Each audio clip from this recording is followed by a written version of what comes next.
But what's the difference between a multiplier and a diminisher in terms of a leader? Yeah. So it's a name I gave to this dynamic that I saw. And I saw it in my early days at Oracle. And I joined Oracle when they were a young, rapidly growing, like doubling every year, revenue, head count, market share every year. And they hired a really interesting breed of people. It was, they hired for this kind of trifecta of talent. It was really smart, like uber driven, and then kind of fun or nice. And I can tell you, if they compromised on any part of that triangle, it was the nice part of this. But so I landed in this organization, and I don't think I felt like an imposter there. I just felt so lucky to work around all these brilliant, brilliant people. I was like, man, I work with smart people. But I think because I was a little bit enamored with how intelligent and driven everyone was, I noticed that when some really smart, capable people got put into management roles, they continued to be smart, but the people around them didn't get to be knowledgeable, capable, know-how. Like they had this way of weakening the people around them. But I saw other equally smart, capable leaders who use their intelligence in very different ways. And I called that first group diminishers, and that second group multipliers. And these were leaders who used their intelligence in a way that other people were at their best. Like we're smart, we're capable, we take ownership, like we lean in around these leaders.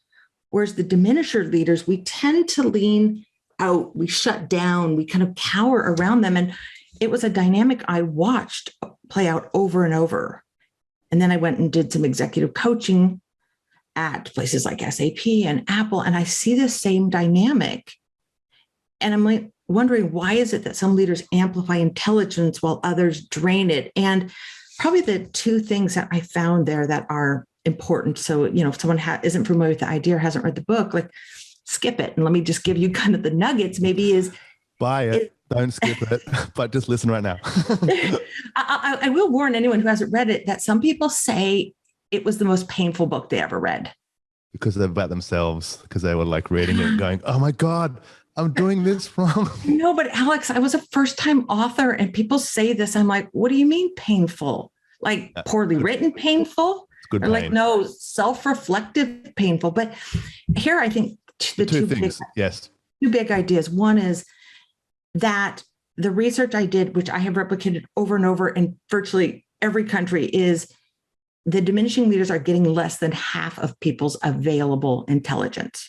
So they may be working for companies that are working really hard to hire smart people, but they're only yielding half of that capability, which seems to me like a bit of a crime. Not just in terms of waste for shareholders or what have you, but these people were promised a great environment to work. And they got duped because, they're now have a bit of a ceiling, a wall on what they can do. So that's the first thing, that these multiplier leaders tend to get twice the level of insight, know-how, and capability from people. They lead at zero cost. The cost of good leadership, or maybe the cost of self-restraint. The second idea, which was really more disturbing to me, was that most of the diminishing that's happening is not coming from like tyrannical, bossy, narcissistic, know-it-all kinds of leaders. Like, yes, they're out there, they exist. And some people have surely worked for one, and they shut people down overtly. But most of the diminishing was coming from really well-intended people, like the good guys, people who are, people who take management training, people who read management books, people like me who write management books, who are trying to do the right things, but yet following some just popular leadership guidance, end up shutting people down to the same extent as those narcissistic know-it-alls. And I think that's the hardest part, right? Because it's people who are good, and people who are good trying to do what they believe is good, but not knowing its impact, right? And saying, well, like an example of one is protecting someone from something, right? Whereas like, why are you protecting anyone? Is that because that's what you would want? But that actually can hold people back, right? So it's like, there's so many different little things that you do from the best intentions, but that kind of doesn't go that way. And I think, if you want to create a high, what I call a high contribution organization where people are contributing fully, like as a leader, you really have to understand the difference between your intention and your impact. And it is human nature to judge other people on their actions and their impact and to judge ourselves on our intent because we know our intent. And, I think my mission with this body of work is to help people kind of look into this dark space, like that's what you meant. Like someone was struggling on your team and you extended the hand of help. Like what you thought you were doing was saying, I support you. I care about you. I want you to be successful. Like, you're on my team. I love you, man. But what you actually just said to that person was, I don't think you can do this. I don't think you can handle the hard things. Like I'm here for the hard stuff. Like you can't do this without me, which is actually at the very core of the diminishing logic, which is nobody can really do this without me. And so really understanding how our best intentions can be received differently. Like if you really want all that capability you just hired, and then more, because people say, man, I got so much smarter and more capable working for these leaders. Like you really have to understand like your shadow as a leader. Like what is it like to work for you? What true impact do you have on people? And what are a couple of things that people can do that can start turning them into like a multiplier instead of a diminisher? So what are a couple of things to say, all right, if you just keep a couple of these things in mind, this will just at least help. Obviously, like you should read the book because like, just to be aware of it is the first step. But like a couple of points, is there a couple of quick kind of takeaways just for the podcast right now if someone is listening? Yeah, sure. I'm going to try to get as many as I can in like a minute or so. Please. Love that. Start with awareness. And it's like, assume you're having a diminishing impact and find out how you're doing it with the best of intentions. And talk about it. Having a diminishing, I just assume that. Wow, that's a cool one, No, just because everybody thinks that they're not. So just assume everything kind of is. I just had to stop you because that was like, whoa, I just want people to understand, just to get that, Well, thank you. And I'm not sure I've ever articulated it quite that way but I haven't really found too many leaders who aren't having an accidentally diminishing impact. So assume you are, find out how, talk it up on your team. I find that the leaders who make the most progress are the ones who don't hide their accidental diminisher tendencies. They put them out there on the table. Like for me, I'm super lazy about this kind of stuff. Personal growth, everyone thinks I'm like a machine, super lazy. So what I'm going to do is I'm going to tell people what my accidental diminisher tendencies are. Like I might say, I have a tendency to rescue people. If I'm jumping in to help you and you really got this, say, Liz, I got this. Cheer me from the sideline, but let me finish the work. So tell people and let them help you correct. So things to do, tell less, ask more.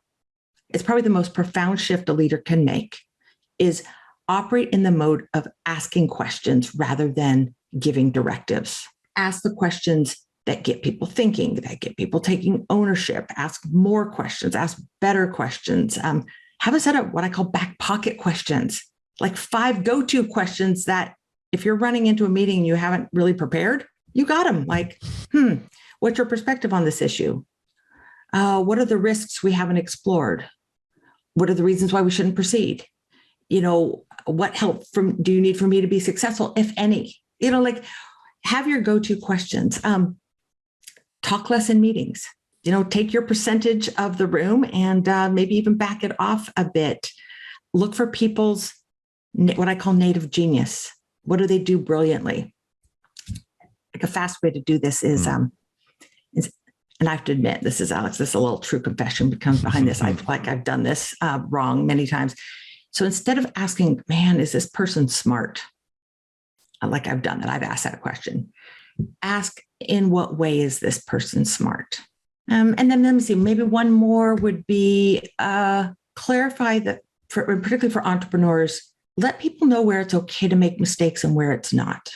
We tend to say like, be innovative, fail fast, fail forward. That doesn't help anyone because we know there's lots of parts of the business. You can't bring the production database down and say, oh, bummer, dude, We learned to give it up. It's like, yeah. It's like, let people know in this parts of our operation, you know what, we can experiment and make mistakes and recover our reputation, our dignity, our business, our careers. Over here, these are places where like getting it a little bit wrong can have devastating consequences, like business ending or life ending. Those are freeways. The other places, they're playgrounds. And letting people know that delineation is one of the most powerful things a leader can do. There's some super points there. You know, I think I really like the one of, you know, talking with your team, right? And saying, hey, look, I tend to do this. If I do that, please let me know. So because it gets the conversation out there and it gets you past your ego, because it sounds like a lot of these, the place where you could be an accidental diminisher is because of your ego is just getting in the way of you protecting them or you helping them or you trying to make it easier for them or kind of however else it is, or you thinking that you know better than someone else, right? Instead of kind of asking questions. I think the second one is asking questions. I mean, I've learned about asking questions as a leader for 2 decades now, and I'm still working on it. It's so hard sometimes if you're really, really busy and you have a lot of people asking you questions to just slow down a little bit and actually kind of ask a question back. But to your point, you get like a lot more contribution from the people like if they feel like they're fully engaged, right? So that's the prize, you know. So ask questions. It feels a bit slower in the moment instead of just going bang, that's the answer. But on the other side of it, you're building a stronger team. Is that right? Yeah, and have a go-to question or two. And it really helps because if you're someone like me who has the curse of like processing things really fast, it's like easy to go and just want to jump right in and offer a suggestion. And one of the ways I slow myself down is to say, okay, what's your go-to question here? And this was like a little success story for me. Our youngest son just went off to college. And one of the things, he was preparing for a summer job. And I was, of course, like giving him a little bit of coaching about how to like make himself useful and be helpful. And he says, Mom, you know what? I'm just going to like ask that question you always ask me. And I'm like, well, what is that? And he goes, oh, like whenever I get stuck on stuff, you ask, how can I be helpful right now? And I'm like, oh, I suppose I do. And I ask it when I want to jump in and tell someone what to do and how to do it. It's my way of saying, okay, I need to signal to them that I'm here to help them, but I'm not going to do anything without their permission. So how can I be helpful to you right now? Love and that. It just slows everything down because I'm assuming by interfering, I'm not being helpful. So how you just explained how you process things quickly and you just want to put the answer. That's me. So I'm literally just going to take your question now. Okay. And I'm going to start to use it and I'm going to see how that does. And for anyone who works with me, they're going to know this is my trick now. So they're going to hear this podcast and they're going to know, but it's such a good way of doing it because I often don't know what to do in that kind of moment when you've got the answer, it's quick, like you're busy and you just want to help. But then all of a sudden, yeah, like you become an accidental you potentially become an accidental diminisher, right? So I really like that question. And if it's okay with you, I'm just going to literally use it. And all of you who work with Alex, I want you to hear this. Like it is okay to use the same questions and it's okay to steal other people's questions. Like having a go-to question like shows discipline and consistency. So like use it. There's so many questions you can just use. One of my favorites is just, what is your perspective on this? Or what do you think we should do? Most people don't mind being asked, like, what's your opinion? That's why, like, thanks. I'm glad you asked, Alex. Like, yeah, that's great. How can I be of help right now? And what's your perspective on this? You know, they're two really good places to go. Cool. So we started off by saying, so leaders need to have a strong vision and to be able to really support their team, you know, like in going through uncertainty, right? Then talked about, you know, how to be a strong leader, right? You know, by being a multiplier and things to watch out for. Now let's talk about the team, right? Because like in your upcoming book called Impact Players, you talk about the difference between an impact player and a contributor, right? And so could you just quickly explain the difference between the two?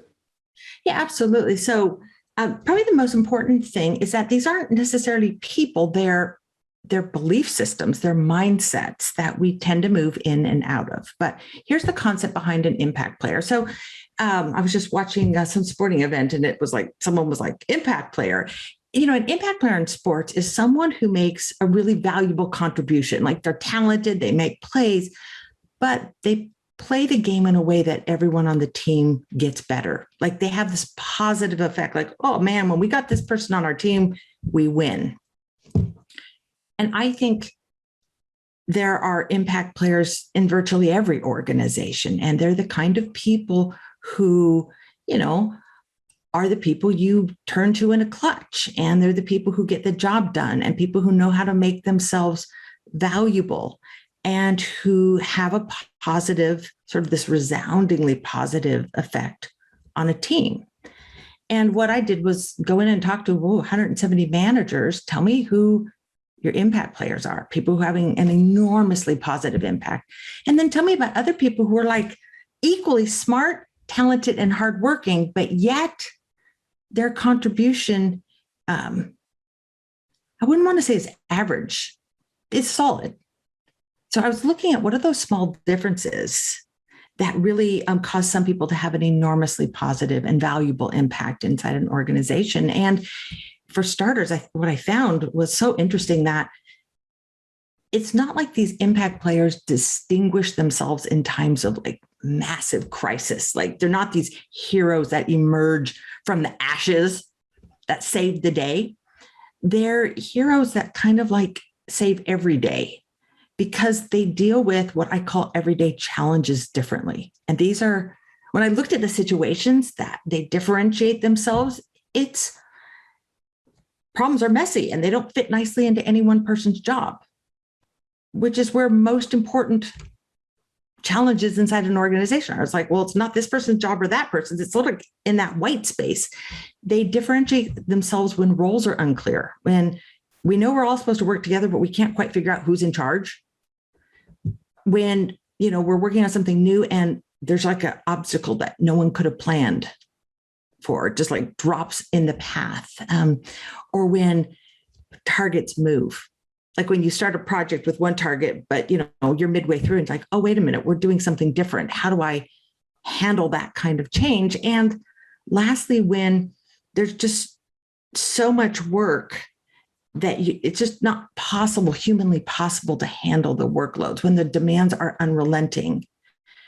And when I looked at these, I'm like, wow, these are the challenges that exist, whether you work in a tech company or in a hospital or a high school or in a nonprofit organization. These are the things we all complain about every day.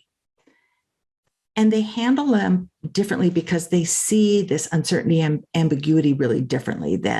Most people tend to see these as a problem to avoid, whereas the impact players see this as, oh, yeah, that's messy, but that's an opportunity for me to add value. So they're constant value adders. And I can kind of go through how they handle each of those 5 situations differently. Yeah, sure. I mean, you said it's a mindset, not a person, but is it often certain people have certain mindsets and it's hard to change mindsets? Is that a true statement? Well, I kind of ferreted out the mindset by talking to people who are having enormous impact. So I started with people, identified these impact players. What's common across all this? What do they do differently than what everyone else is doing? How do they think about their role differently? And from that, kind of said, like, this is their playbook. And the playbook is a set of practices, things they do differently, but it's also their mental game. It's how they think about their role, their job, their contribution.